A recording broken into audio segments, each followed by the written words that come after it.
Hello, my name is Braden Daly, and for my master extension project, I did a presentation on secure boot and firmware integrity.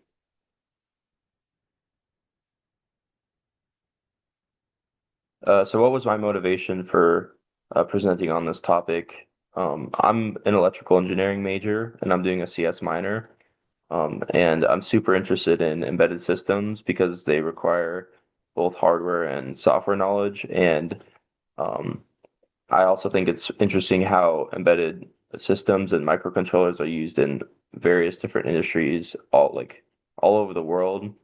And so I think it's really important that they are really secure and really safe to use. So what is secure boot? Secure boot is a standard that requires the microcontroller to verify the operating system and the firmware that it's running. And so it prevents malicious actors from uh, booting the microcontroller with um, executable files or an operating system that can break the system or give them access to the system.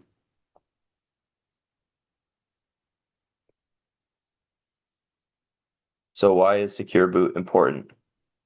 Secure boot reduces the risk of malicious actors from preventing the system from having a good sense of confidentiality, integrity, and availability. Um, and by doing that, it reduces their chances of being able to hijack the microcontroller by injecting their own malicious code and running it.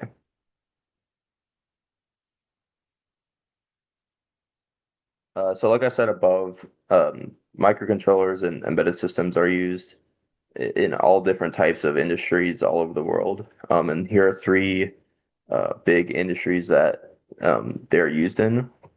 First, in the automotive industry, they're used in Bluetooth systems, and they can be accessed by dashboard ports and Wi-Fi networks. Um, and as you can see here in a Tesla, there's so many different types of embedded systems and microcontrollers. Um, Another industry that they're using are like machines. So doing like manufacturing, PLCs, which are programmable logic controllers, which can be used to control like industrial machinery, for like electrical and power. And then another industry is in defense and in the military, whether it be drones or aircraft, or even like trucks, embedded systems, they play a role in all these different industries. So the security of these embedded systems is extremely important. So how does secure boot work? Um, Here's a basic five-step process of how secure boot checks and verifies the firmware and operating system and uploads it to the microcontroller so it can be booted. First, it initializes the UEFI, which is the Unified Extensible Firmware Interface. And this interfaces between the operating system and the firmware and allows the microcontroller to boot up properly. Then it verifies the firmware and checks the keys that are associated with the memory of the firmware to determine whether or not that firmware is safe to boot or not. And then after it checks the firmware, it checks the operating system and determines whether the executables in the operating system are safe as well. And then when both of those are checked and verified, it loads both the operating system and the firmware into the bootloader, which is in the memory of the CPU, so that uh, after all that and everything has been verified, the microcontroller can boot up and start running the operating system. What is root of trust? Root of trust is uh, a foundational like cryptographic functionality, and um, it verifies the keys in memory and the digital signatures to allow secure boot to verify all of the firmware and the operating system. And so there are ma two main types of root of trust. There's the fixed function root of trust and the programmable root of trust. The fixed function root of trust applies more to the firmware and the certification and like the encryption of the firmware and the functions itself. It's not as easily scalable, but it's used better for like IoT and like firmware heavy devices.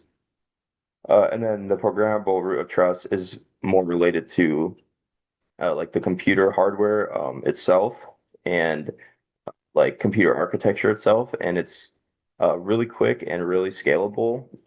And with the changing environment of the different types of attacks and like complexity of security systems, this is more favorable. However, being able to use both the firmware and the programmable hardware root of trust is very important for making sure that the system is robust in um, many different domains, whether it be software and hardware.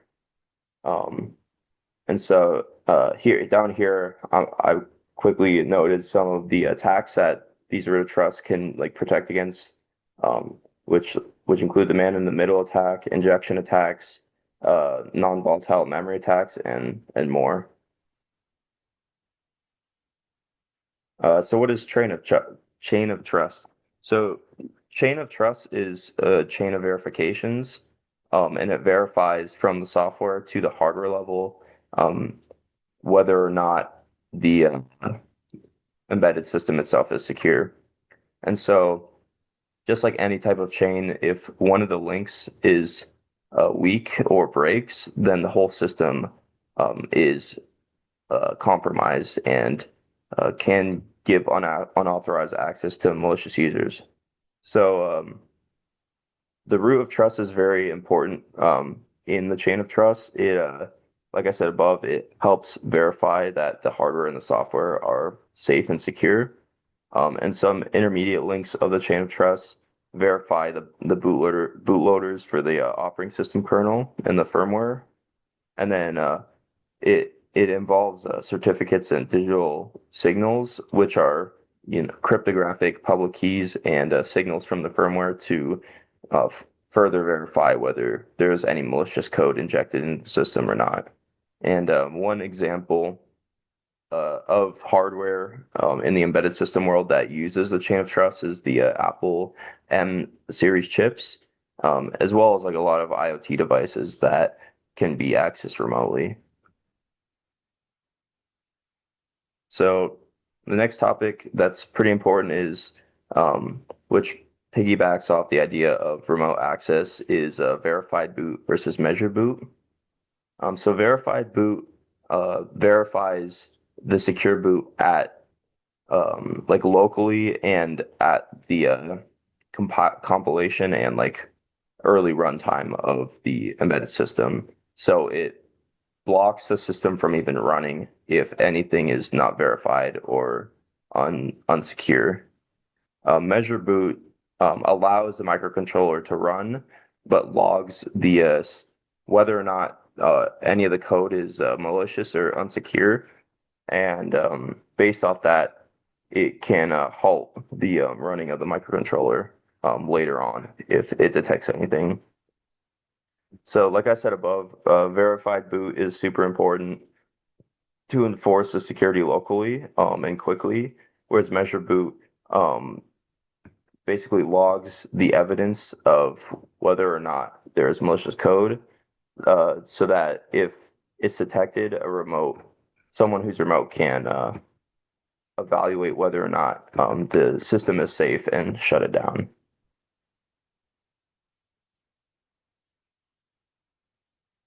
So key management.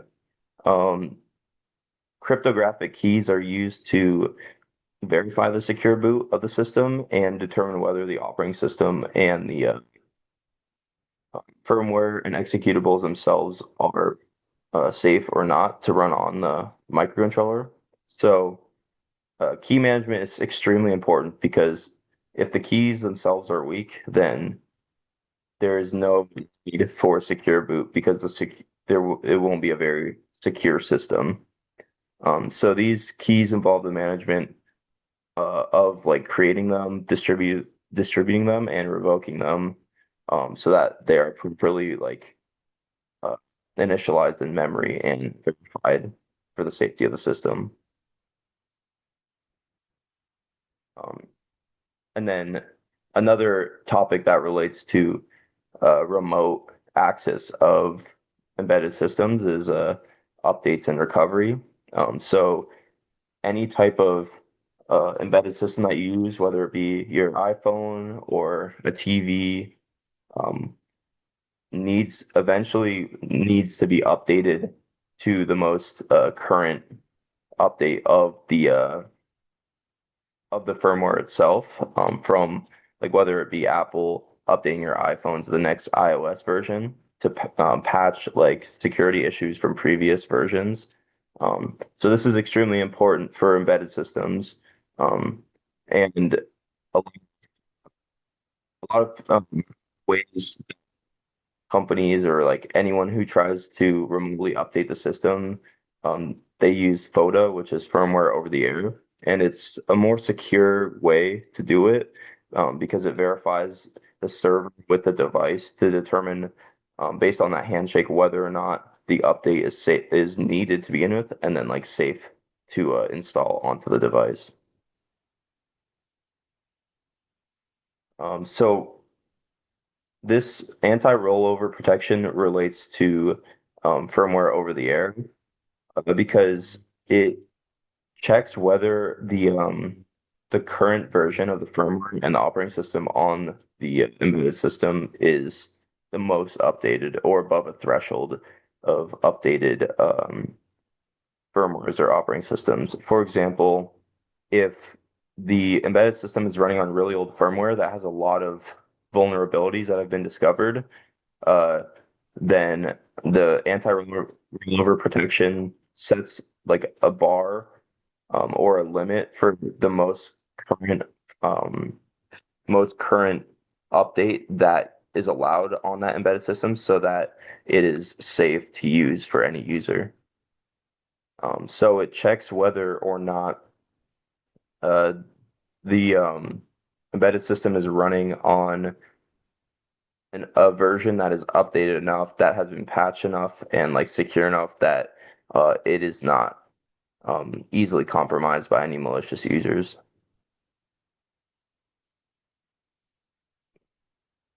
Memory attacks. So this is these memory attacks rely to both firmware and hardware. And we learned in class about a few of these, like the buffer overflow. Um, it allows malicious users to write more data into a buffer than is expected, and therefore giving them uh, unverified access to neighboring like memory addresses. And by doing so, this can allow them to uh, do things in memory that they should not be allowed to do and break the system. Um, Another attack is like a memory leak. If the malicious user can like restrict the program from freeing allocated memory, they can basically overload the RAM itself and either cause the system to crash or at least slow the system down a lot. And then like the buffer overflow, there's the stack overflow, which um, allows malicious users to put too much data onto a stack so that they can um, reach data outside of the stack and like crash the system or exploit it in a certain way.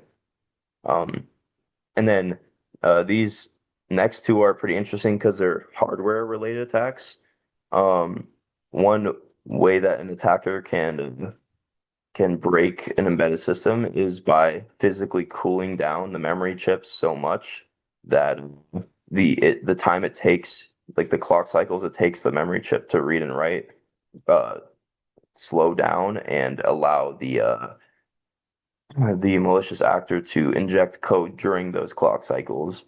Um, and then direct memory attacks, it allows like hackers or malicious users to access the system memory directly or like read and write data without needing to worry about the kernel or the operating system's protections themselves.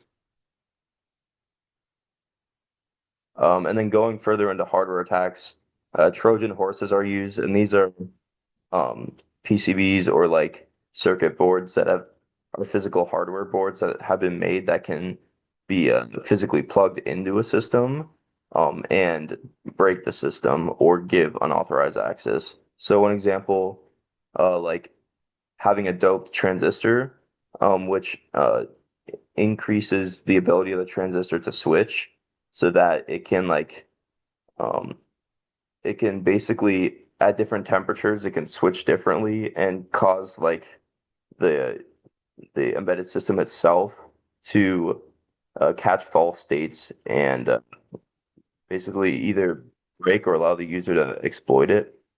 And these Trojan attacks are pretty difficult to detect once they're initialized or like initiated with the system because they can be used in like analog and digital states. And with analog states, it's harder for the microcontroller to determine whether or not, or impossible for the determine in code whether or not some malicious activity is happening because it's on a hardware and electronics level. And so, like I was saying, there's digital and analog Trojans. The digital Trojans more relate to the firmware and the logic and the computer architecture of the embedded system itself, whereas the analog Trojan exploits the electrical properties like noise, EMI issues, voltage thresholds, and other electronics factors like on the board level that can break the actual system itself.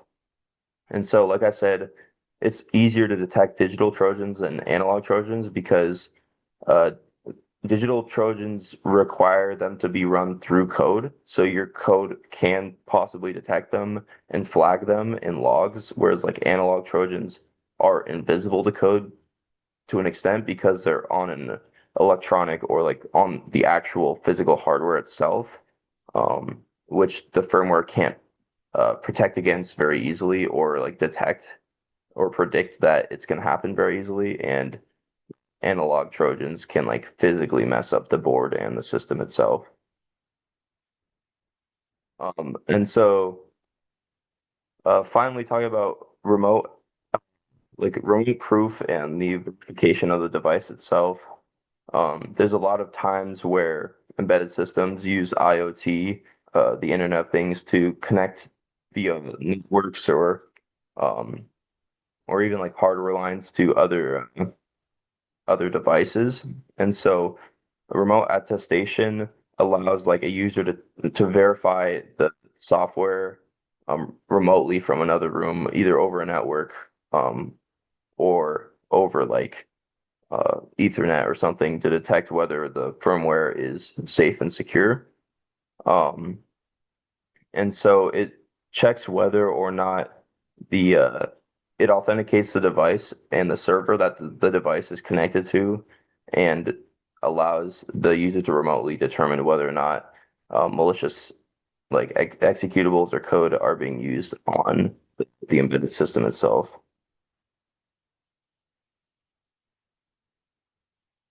And then post-boot integrity relates to the integrity of the system at when it's running as opposed to when it's booting up.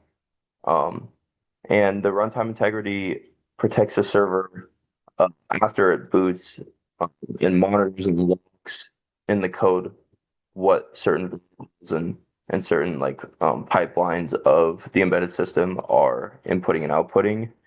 And it uses certain technologies like enclaves, hypervisors, and kernel hardening to isolate those compromise applications and cut them off from the rest of the system.